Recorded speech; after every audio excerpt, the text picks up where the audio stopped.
За 3 години Социјалдемократскиот сојуз успеа да го подобри сето она што неодговорната власт на ВМРО ДПМН 11 години систематски го уништуваше, рекоа денеска на прес од СДСМ.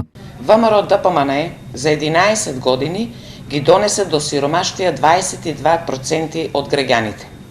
За 11 години не ја покачија социјалната помош, а за избори ги злоупотребуваа социјално загрозените семејства. Ние за само 3 години за 3 пати ја зголемивме социјалната помош.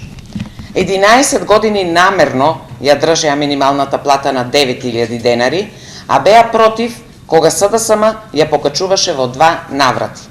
Ние ја покачивме минималната плата за 50%, а во мандатот што следи ќе покачиме за дополнителни 40%.